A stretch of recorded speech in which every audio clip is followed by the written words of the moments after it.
ইসলামের ভিতরে কুসংস্কার, অপসংস্কৃতি, বিদআত যুক্ত আমল করতেছেন। যদি কাল কিয়ামতের দিন যখন আপনাকে আল্লাহ জিজ্ঞাসা করবেন এটা কাজ তুমি কেন করেছেন, আপনি বলবেন আমাকে আবু হানিফা রাহিমাহুল্লাহ নির্দেশ করেছে।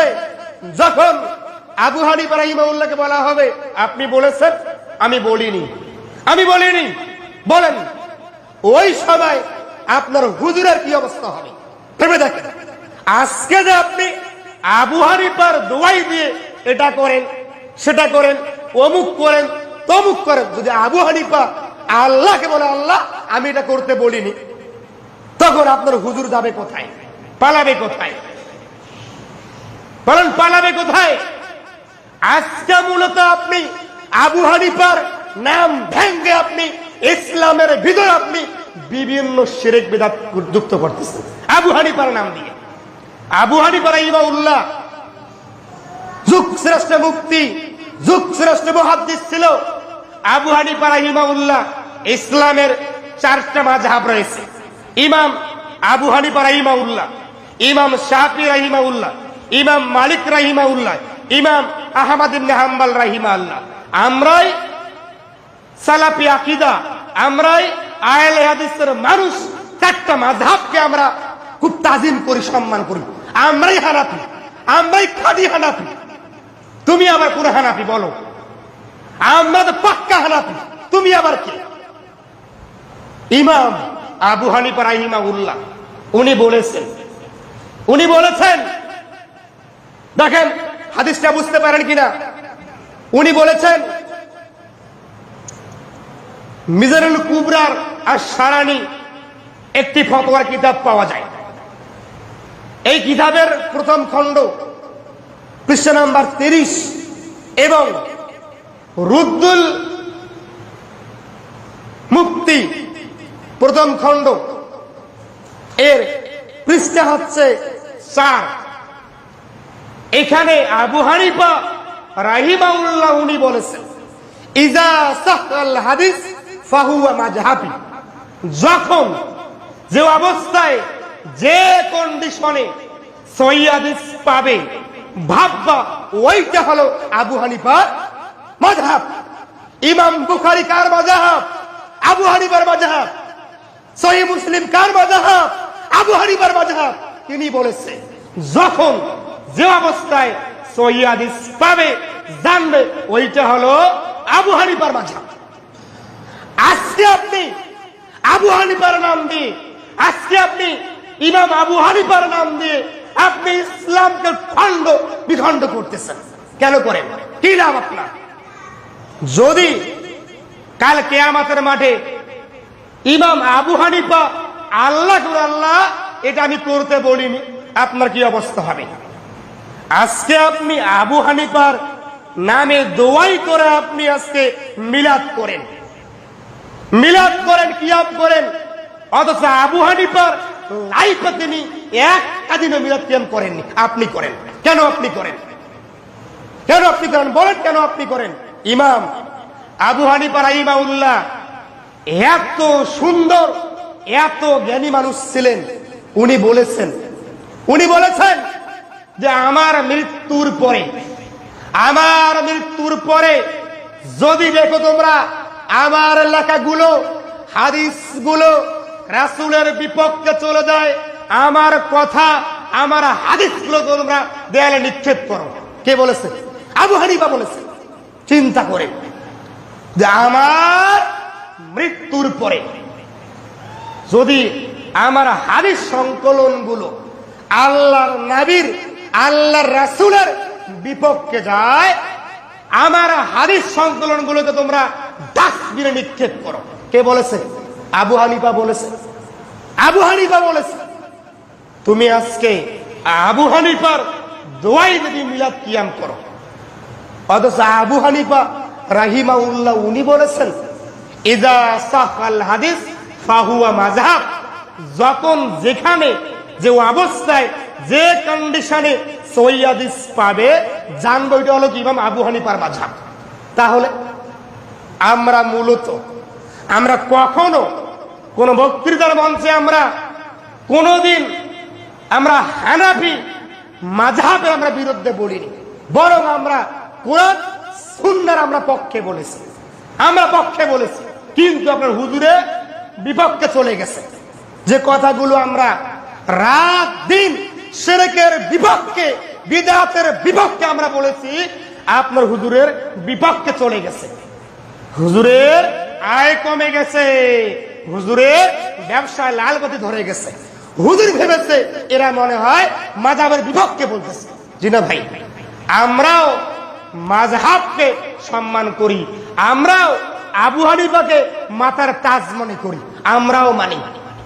তুমি আবার কোন হানাফি বলো? তুমি আবার কোন হানাফি? আমরাও তো হানাফি, তুমি আবার কোন হানাফি? যে হানাফির তুমি দোয়াই দিয়ে এটা করো, সেটা করো, অমুক করো, সমুক করো, তুমি আবার কোন হানাফি বলো? আমরা হানাফি, আমরা পাক্কা আহলে হাদিস, পাক্কা আমরা হানাফি। শুনেন, আপনাকে বলি, ইমাম আবু হানিফা রাহিমাহুল্লাহকে জেলখানায় তাকে বিষ প্রয়োগ করে হত্যা করা হয়েছে। যিনি এত সুদক্ষ, এত জ্ঞানী, মুস্তাহিদ ছিলেন, তাকে আজকে আপনারা তার নাম ভাঙ্গিয়ে আপনারা খাচ্ছেন। আমি হলফ করে বলতে পারবো, যারা আজকে পাক্কা আবু হানিফার অনুসারী হয়ে হানাফি মাযহাবের দাবি করে, এরা পাক্কা মোতারক বেঈমান। এরা মূলত আবু হানিফার নাম দিয়ে এরা ভাঙ্গি খাচ্ছে। যারা আজকে মুফতি রেজাউল করিম আবরার, আব্বাসী সাহেব, যারা এখন আছে লুৎফর ফারাজি, যারা এখন আবু হানিফার দোয়াই দিয়ে নিজেকে পাক্কা হানাফি দাবি করে, এরা মূলত কেউ পাক্কা হানাফি নয়, ভণ্ড প্রতারক বেঈমান। এরাই আজকে ইসলাম ক্ষতি করতেছে। আর আপনি তো অন্ধভক্ত, তাকলিদ করেন আপনি। ওই যে হুজুরের লেহানি কণ্ঠ, হুজুরের সুর আছে অনেক, মাহফিলে অনেক লোকজন হয়, কথা গুছিয়ে বলতে পারে, সুর দিয়ে বলতে পারে। আপনি হুজুরের চরম ভক্ত, তাকলিদ করেন আপনি। আমি আপনাকে বলছি ভাই, আমি আপনার শান্তিপাড়ার খাতিব, আপনি আমার তাকলিদ করিয়েন না। আমি একজন মানুষ, আমার ভুল হতে পারে, ভুল হবেই, 100% ভুল হবে। আমি একজন মানুষ, we are man, not Angel. আমরা কি মানুষ, ফেরেশতা আমরা নই। তো আমার ভুল হবে, আমরা ভুল করব।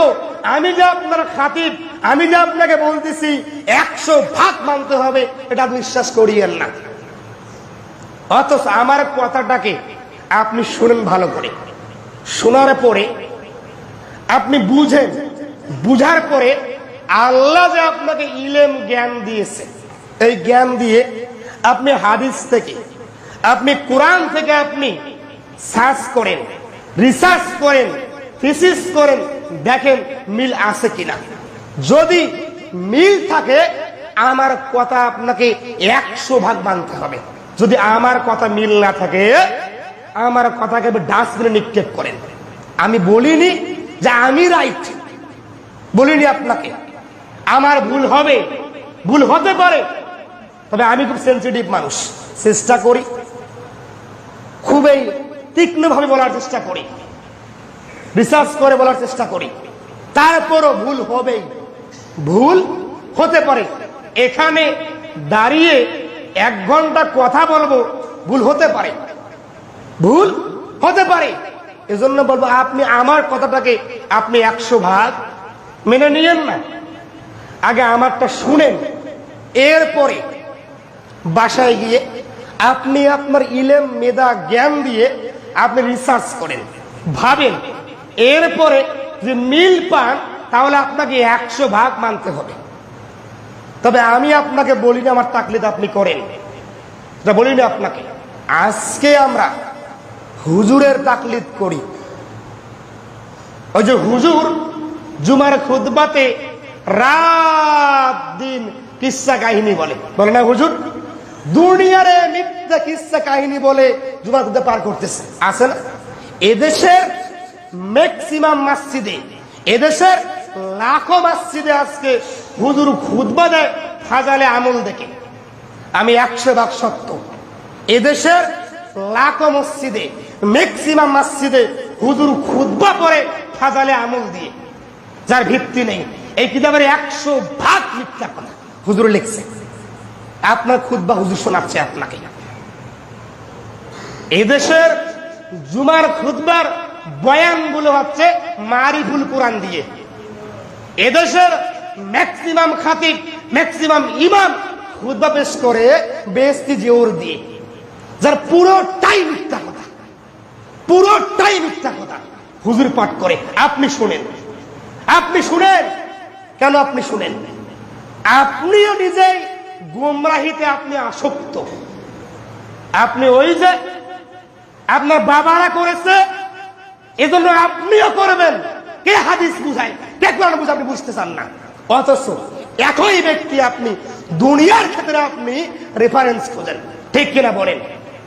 আপনি ইসলামকে মানবেন, ইসলামের অ্যাক্টিভিটিস গুলি ব্যক্তি জীবনের সেলফ লাইফে সেটা আপনি মানবেন। এজন্য আপনি বাবা কি করেছে আপনি অনুসন্ধান করেন, কিন্তু আপনি দুনিয়াকে মানবেন। আপনি এক্ষেত্রে আপনি কি করেন? বাবার অনুসরণ করেন না, আপনি ডকুমেন্ট খুঁজেন। ঠিক কিনা বলেন? আপনি দুনিয়াতে 1 শতক মাটি কিনবেন বাড়ি করার জন্য, এজন্য আপনি ওই জমির দাগ নাম্বার, RS রেকর্ড নাম্বার, খতিয়ান, দিয়ারা আপনি খুঁজেন না। কেন খুঁজেন বলেন? কেন খুঁজেন বলেন? আপনি ইসলাম মানবেন, আপনি দলিল ছাড়া মানতে যাচ্ছেন। আর দুনিয়াতে আপনি 1 শতক মাটি কিনবেন, তখন আপনি দলিল কেন খুঁজতেছেন? ওটা আপনার দুনিয়া, ওটা আপনার দুনিয়া। আপনি দুনিয়ার হিসাবটা আপনি ঠিক বুঝেন, ঠিক বুঝেন। 19-20 যেন না হয়, আপনি ঠিক করেন জমির আপনি খাটা আপনি গেড়ে দিচ্ছেন। ঠিক কিনা বলেন? অথচ হুজুর আপনাকে রাত দিন কিসসা কাহিনী বলে, রাত দিন বিভ্রান্তিমূলক তত্ত্ব আপনাকে দেয়, আপনি হুজুরকে অ্যাকসেপ্ট করেন। আসলে হুজুরের লাখো ফলোয়ার, হুজুরের লাখ লাখ ফলোয়ার, মাহফিলে অসহ্য লোক হয়, হুজুরের ভক্ত অনেক, ভক্ত অনেক হুজুরের। এজন্য হুজুর মাহফিলে কথা গুছিয়ে বলে, হুজুর সুন্দর করে কথা বলে। জি, আজকে আমিও আপনাকে বেদাতের পক্ষে কথা বলিয়ে আপনি আমাকে সাপোর্ট করবেন।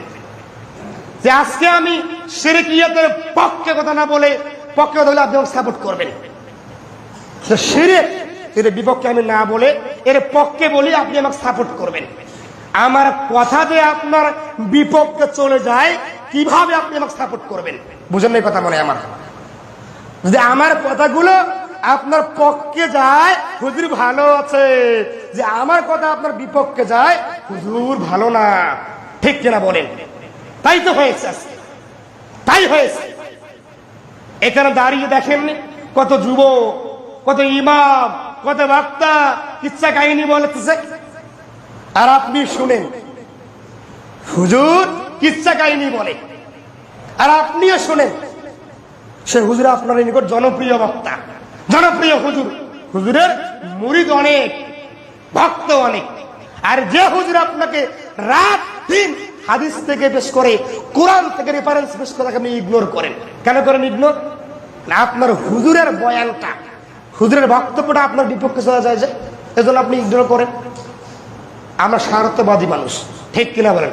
আমরা স্বার্থ বুঝি, স্বার্থ বুঝি আমরা। হুজুরকে দেখে ইসলাম মানিয়েন না। আমি আপনাকে বলছি, আপনি আমাকে দেখে ইসলাম মানিয়েন না, আপনি আমাকে দেখে 100% আপনি ইসলাম মানিয়েন না। আমি মানুষ, ভুল হবে। আপনি হাদিস থেকে ইসলাম মানেন, কোরআন থেকে আপনি ইসলাম মানেন, আল্লাহ নবী থেকে আপনি ইসলাম ফলো করেন। আমি আপনার আইডল না। আজকের যুবকের অনেক ভ্যাটিস বক্তা, ফেমাস বক্তা আজকে আইডল, মডেল হুজুরের, যুবকের মডেল। যুবক আবার ওই হুজুরের বক্তব্য রাত দিন ফেসবুকে আপলোড করতেছে। আছে না? আছে না বলেন? আছে। আপনার ছেলে করে, আপনার ছেলে করে। ওই যে হুজুর দাড়িওয়ালা টুপিওয়ালা লেয়ানি কণ্ঠে কথা বলে, বেদাতকে সমর্থন করে। আছে না হুজুর? হুজুর আবার মাহফিলের মঞ্চে সবাইকে নিয়ে হাত তুলে হুজুর আবার দোয়া করে। আপনি আবার আমিন আমিন বলেন। আপনার প্রিয় হুজুর, আপনার জনপ্রিয় বক্তা আপনার নিকট, দেখেছি আপনাকে। ওই হুজুরের মানহাজ ঠিক নেই, ওই হুজুরের আকীদা বোঝে না। যে হুজুরের আপনি রাত দিন আপনি ফলো করেন, যে হুজুরকে আপনি এত পরিমাণ আপনি আইডল মনে করেন, ওই হুজুর মানহাজ বোঝে না, আকীদা বোঝে না।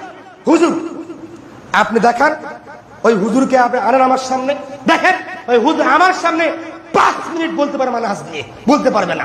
ওই হুজুর আমার সামনে 5 মিনিট আকীদা নিয়ে বলতে পারবে না। আপনার হুজুর, আপনার বক্তা, আপনার আইডল হুজুর, সে আমার সামনে 5 মিনিট মানহাজ নিয়ে বলতে পারবে না। চ্যালেঞ্জ করলাম হুজুরকে আমি আপনাকে। আপনি যার আইডল আর আপনি ফেমাস, যারা আপনি তাকলিদ করেন, ওই হুজুর আমার সামনে দাঁড়িয়ে 5 মিনিট মানহাজ নিয়ে কথা বলতে পারবে না। আর হুজুর আপনার ছেলে ফেসবুকে হুজুরের ছবি আপলোড করে, আবার আপনার ছেলে ফেসবুকে এরা ভিডিও আপলোড করে। কেন আপলোড করে? ওই যে হুজুর আপনাকে রাত দিন বিভিন্ন ফেসবুকে, বিভিন্ন মিডিয়াতে, বিভিন্ন বৈঠকে আপনি নতুন নতুন তথ্য দেয়, আপনাকে দেয় না হুজুর? অমুক সালে মাহাদি আসবে, অমুক সালে কিয়ামত হবে, অমুক সালে ভূমিকম্প হবে, অমুক দিকে দেশ তলিয়ে যাবে। হুজুর আপনাকে বলে যে হুজুর আপনাকে রাত দিন নতুন নতুন থিওরি দেয়, যে হুজুর আপনাকে রাত দিন নতুন নতুন তত্ত্ব দেয়। সে আপনার নিকট জনপ্রিয় বক্তা, জনপ্রিয় বক্তা, যার মানহাজ ঠিক নেই, যার আকীদাই ঠিক নেই। আপনার হুজুরের কথা বলছি আপনাকে। দেখেন তো হুজুরকে আনেন তো আমার সামনে, দেখেন ওই হুজুর মানহাজ নিয়ে, আকীদা নিয়ে আমার সামনে 5 মিনিট বলতে পারবেন না। চিন্তা করেন, চিন্তা করেন। আল্লাহর নবীও গায়েব জানতেন না, আর হুজুর বলে 18 সালে 8টি দেশ তলিয়ে যাবে সমুদ্রের তলায়। হুজুর ফতোয়া দিচ্ছে। হুজুর বলে অমুক সালে মাহাদি আসবে, অমুক সালে দাজ্জাল বের হবে। যে হুজুর আপনাকে বলে মক্কা মদিনার সবগুলো মুশরিক, সে আপনার নিকট বড় বক্তা, ফেমাস বক্তা। বলেনি আপনার হুজুর? আপনার হুজুর আপনাকে বলছে যে মক্কা মদিনা হচ্ছে মুশরিকদের দালাল। বলেনি হুজুর আপনাকে? দেখেন বলেছে হয় কিনা? আপনার হুজুর বলেছে যারা রাত দিন মক্কা মদিনাকে মুশরিকদের দালাল বলে, কিভাবে আপনার আইডল হতে পারে? বলেন কিভাবে হতে পারে? পারে না হুজুর আপনার। চিন্তা করেন, যেখান থেকে ইসলামের উৎপত্তি, যেখানে ইসলামটা আবার নিষ্পত্তি হবে, সেখানকার হুজুর বলে যে মক্কা মদিনা মুশরিকদের দালাল, খ্রিস্টানদের দালাল। সে আবার আপনার নিকট জনপ্রিয় বক্তা, জনপ্রিয় বক্তা। চিন্তা করেন, হুজুর আসলে 10 মাইল আগ থেকে আপনার গাড়ি বলো সেলফি তুলে, ভিডিও করে, রেকর্ড করে, এত তাল বাহানা কেন? কেউ যারা আজকে বলতেছে 22 সালে আসবে অমুক, 23 সালে অমুক হবে, আবার আপডেট দিচ্ছে যে রিসেন্ট গোটা বিশ্বে 3টা ভূমিকম্প হবে। দেখেননি আপনি? আপডেট দেখেননি? চিন্তা করেন, ভূমিকম্প হবে আর হবে না জানেন কে ভাই? আল্লাহ জানে। আর আপনার হুজুর বলতেছে 23 সালে, 22 সালে, 25 সালে হবে। এরা কারা? যে কথা আল্লাহ রাসূলও বলেনি, তো এরা কারা বলেন তো? কারা এরা? বিভ্রান্তিতে আমরা রয়েছি। যুবকের মাথার মগজ একদম ঘোরাই করতেছে। যুবক আবার মক্ত হয়ে আছে।